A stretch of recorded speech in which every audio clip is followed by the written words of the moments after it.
Hello everyone. In today's session, we will be discussing transitive closure and all pairs shortest path problem. Let us see what is this transitive closure. The transitive closure of a directed graph with n vertices can be defined as it is n cross n Boolean matrix in which the elements in ith row and jth column is 1 if there exists a non-trivial path, that is, directed path of a positive length from ith vertex to jth vertex, otherwise it will be 0. So here we will be given with one digraph. Digraph means a graph with directed edges. And here we are formed adjacency matrix. So then what is this transitive closure? So whenever there is a path or a edge between any two vertices, so then that particular entry will be 1. If there is no direct edge, we have to look for any non-trivial paths, means any directed path of a positive length. So then it can be 1 in this transitive closure matrix. So as we are having 4 vertices here, this transitive closure matrix will be having dimensions 4 cross 4.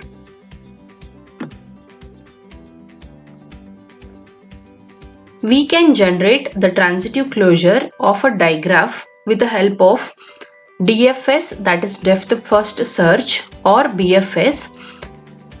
We can use these two algorithms in order to find transitive closure of any graph. But so what is the problem with these two algorithms? These two algorithms are going to take many traversals for the graph. Since this method traverses the same digraph several times, we can use a better algorithm. So that is Warshall's algorithm. Warshall's algorithm constructs the transitive closure through series of n cross n Boolean matrices. Okay, so when we use this Warshall's algorithm, we are going to construct series of this matrix. So that is R0, Rk minus 1, Rk up to Rn, means how many number of vertices are there, that many series of matrices we are going to construct in order to find the final transitive closure matrix. So let us see the problem first, so then we can discuss algorithm of a transitive closure. Here we are having a digraph with 4 vertices A, B, C and D. Here we have already constructed the matrix, that is adjacency matrix. So wherever we are having a direct edge, there we have written it as 1 entry, you can see here. So all other entries are 0. So this is the first adjacency matrix. By keeping this adjacency matrix as a reference, we are going to find the series of matrices. So here it is nothing but we have to find the paths for other vertices, keeping one vertex as an intermediate vertex. Hence here we are considering A as an intermediate vertex. We have to leave this first column and first row, and we have to calculate the other entries for this adjacency matrix.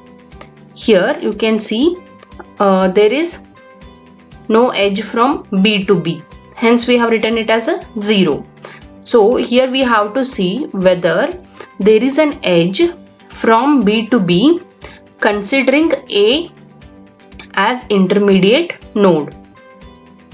Yes, so whether there is an edge for B to B considering A as an intermediate node.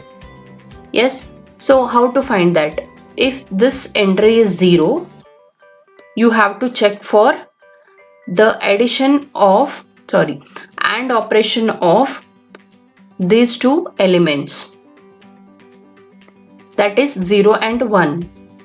So this entry or this entry and this entry, here you can see as it is 0, but 0 and 1 is also 0, hence we are writing 0 in this entry.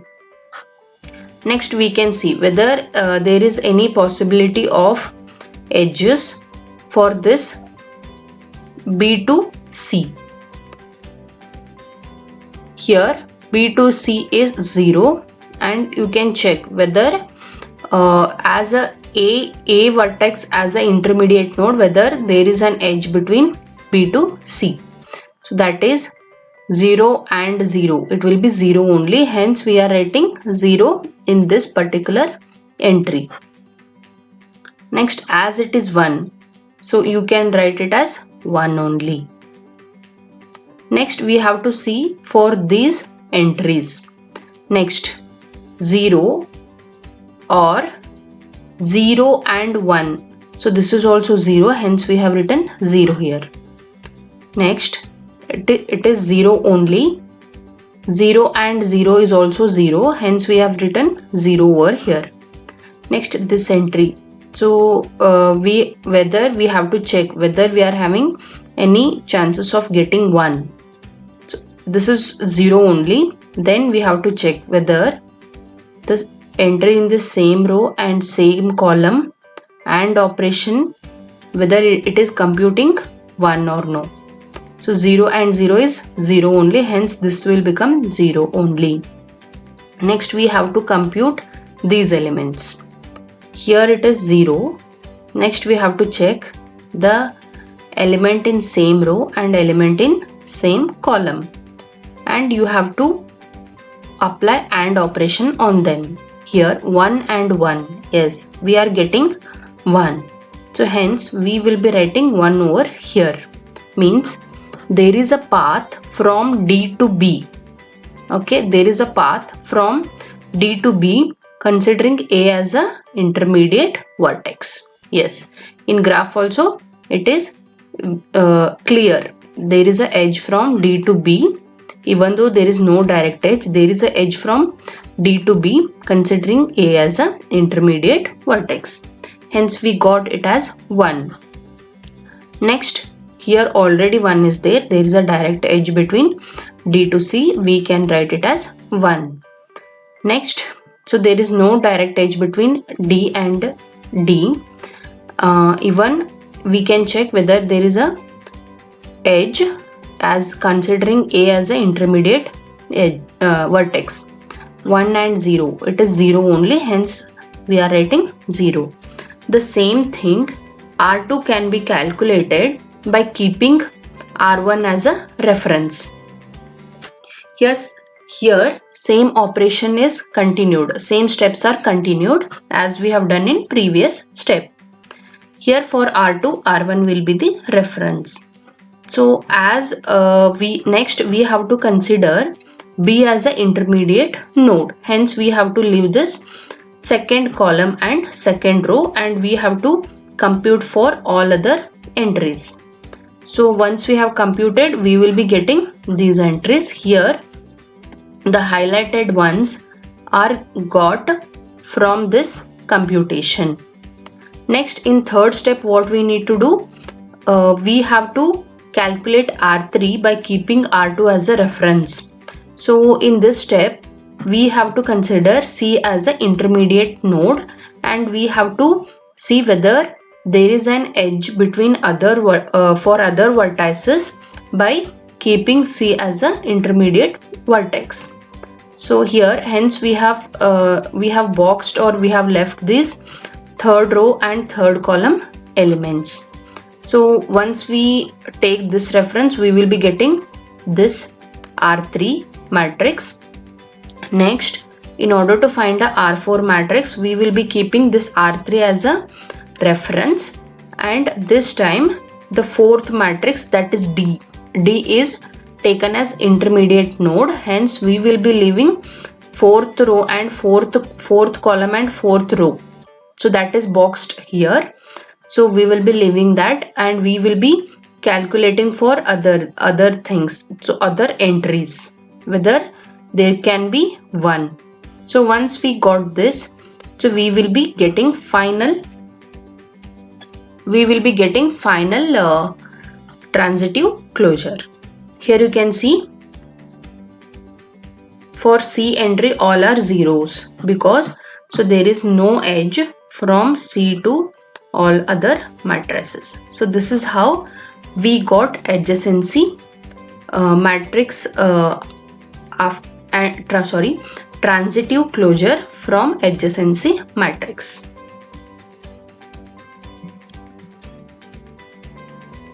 Let us see an algorithm. So we have solved the problem by making use of Warshall's algorithm. How it works? Input for Warshall's algorithm is adjacency matrix A of a digraph with n vertices.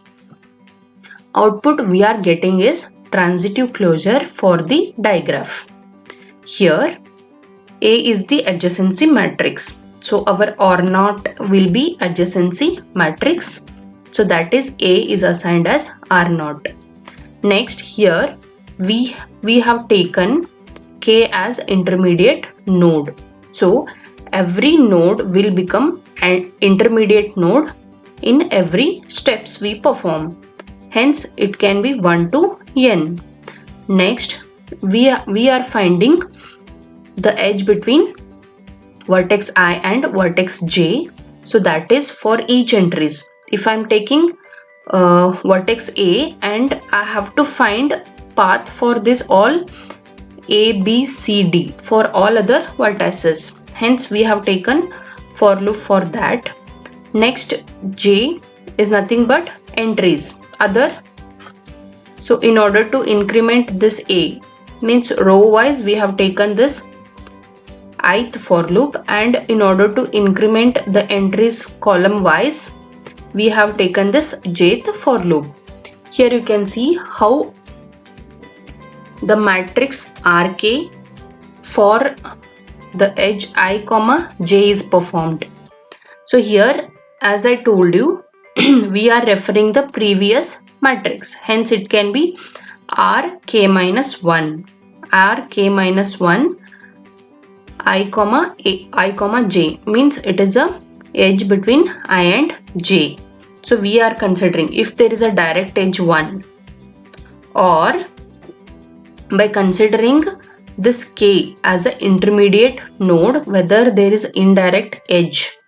So then this Rk minus 1 I comma k and Rk minus 1 k comma j is 1. Either of these two is 1, then this entry can be 1. So this is how we are going to perform for all r raised to n.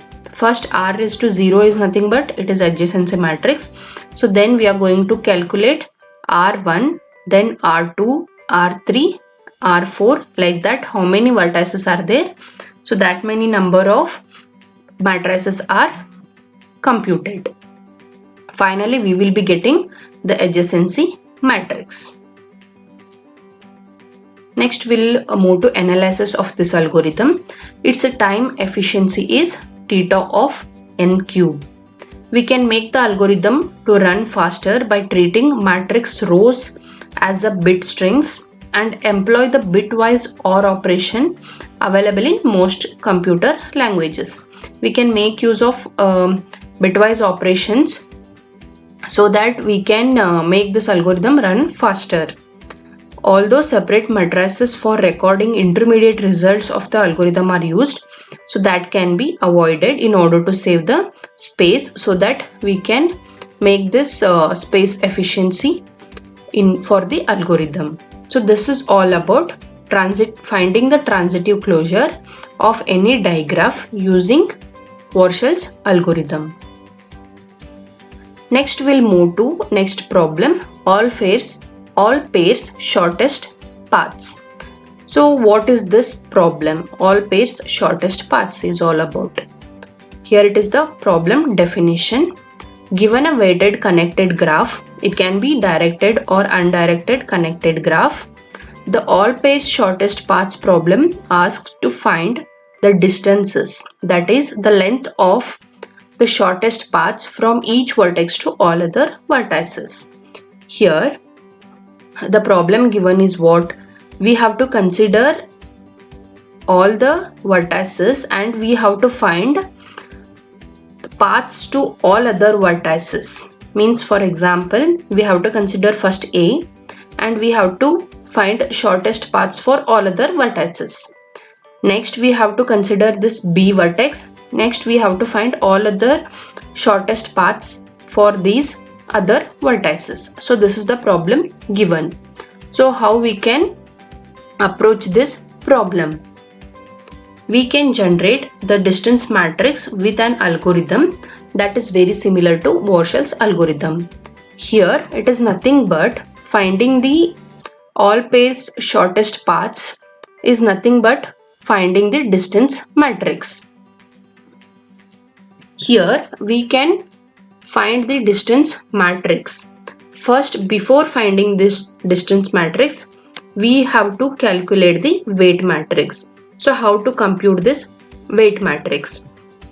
Here, as there is no self loops, all the diagonal entries for this matrix will be 0. Next, if we are having any direct paths, so we have to write weights of that direct paths in that particular entry. For example, here A to C there is a direct path with a weight 3. Hence we are writing 3. Next, here you can see A to B there is no path, no direct path. Hence we will be writing it as infinity. So this becomes weight matrix. Next we have to find the distance matrix. If there is no direct edge between any two vertices, we have to look for any other path existing by considering other vertices as a intermediate vertices. So that becomes a distance matrix. So here we are using Floyd's algorithm in order to compute this distance matrix. So here also the approach is same as that of Warshall's algorithm. Here series of matrices are being calculated with the dimensions n cross n. Here the formula goes like this. If there is a direct edge, you have to consider weight of that direct edge. So then you have to look for, is there any indirect path for this vertex V of I to V of j. If there exists any indirect path considering any other vertex as an intermediate vertex, you have to compare the weight of this indirect path with the weight of this direct edge path. If this among these two, which is minimum, that can be taken as a shortest distance or shortest path. So here you can see that here anyhow we are considering the previous matrix as a reference matrix. We have to look into that matrix. So that is, in order to compute for d of k, we have to consider d of k minus 1. So here it is nothing but edge between I and j, that is nothing but path between vertex I and vertex j. If there is a direct path, you can consider that is d of ij value, weight.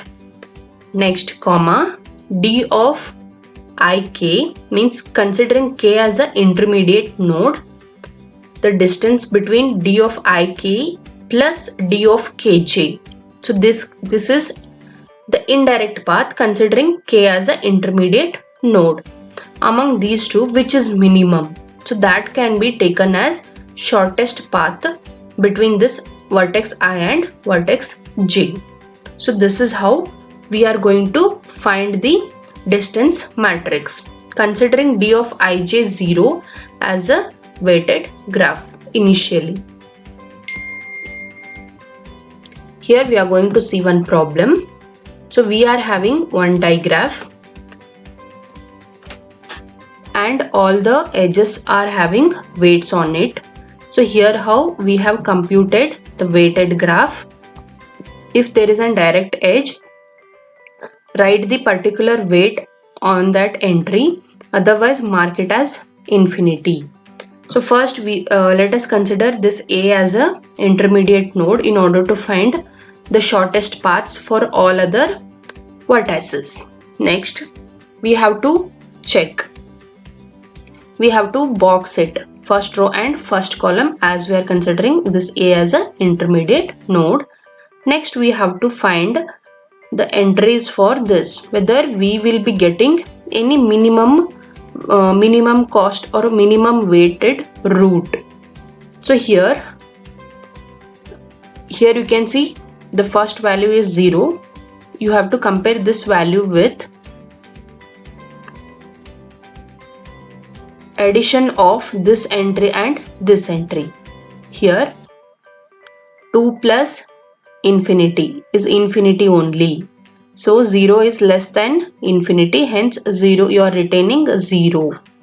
Next, so here it is infinity. Okay, as there is no direct edge between B and C, there is infinity we have written. Next, is there any indirect path? So if it is indirect, if there is an indirect path, what is the value of that edge? This is 2 plus 3. So this is 5. When you compare 5 with infinity, 5 is less, means shortest path is available from B to C, considering A as a intermediate node. Hence we are writing that 5 over here. Okay, this infinity is replaced with 5 now in this D1. So here D0 is nothing but it is weighted matrix. Here D1 we are calculating considering this weighted matrix as a reference matrix. Next you are looking for all other entries. Here it is infinity. Then 2 plus infinity is also infinity, hence we are writing infinity. Next here it is 7. So compared to infinity plus infinity, 7 is less value, so we are writing 7 only. Next here it is 0. Infinity plus 3 is also infinity, hence 0 we are writing. Next it is 1. Compared to these two addition, 1 is less, so hence we are writing 1. Here for these values we are not getting any less values. Here you can see this is infinity plus, but 6 plus 3 is 9. 9 we are getting, which is less than infinity. We are writing this. Here you can see the highlighted numbers are computed from this weight matrix by considering A as an intermediate node. So that is highlighted here. Okay, so by keeping this as a reference, D0 as a reference, we have computed D1, and here we have highlighted the values, lesser values computed in this step. Next, same thing can be followed in order to find D2 matrix considering D1 as a reference. So here in this particular step we are getting the value for this entry, that is C to A, so which was infinity. Here after adding this 2 plus 7 we are getting it as 9. Same thing here, we have left second row and second column because we are considering B as an intermediate node here. Same thing is repeated for this step. In order to find D3, D2 will become a reference matrix, and we are leaving third column and third row because we are keeping now C vertex as an intermediate vertex. Same thing here, some 3 values are computed, so which we have got it as a lesser values, hence we have got this some 3 values, sorry, 1 value. Next here this is the final step where D3 is taken as reference matrix and D4 is calculated. So this is how we are going to get the distance matrix for this digraph. Let us see how algorithm works. So for this algorithm, the weight matrix W of graph with no negative length cycle will be input. So this is a weight matrix. As we are calculating the shortest distance, we have to consider this weight matrix as a factor. Output of this algorithm is a distance matrix of shortest paths between each and every edges, vertices. So here initially we are considering a weighted graph as a D0 or D here. Next, for taking each and every matrix as an intermediate vertex, we have considered it as a K. K here indicates it is an intermediate vertex. That is, first we are taking first vertex, and how many number of vertices are, that many number of intermediate nodes we are considering. Next, so this is for row wise increment of the vertices, and this is for column wise increment of the vertices. Means we have to find the values for each entries in a matrix. Hence we have taken this for loop and this for loop with a I and j. Here you can see, in order to find the shortest path between the vertex I and j, so minimum of the edge from I to j and edge from I to k and k to j is considered. So which is minimum among these two, that is taken as the shortest path from vertex I to j. So this is how series of matrices are computed, and finally we will be computing a distance matrix. So the analysis part, here the time efficiency of Floyd's algorithm is also having theta n cube, similar to the Warshall's algorithm. So this is what we have studied about All-Pairs shortest paths problem. Thank you.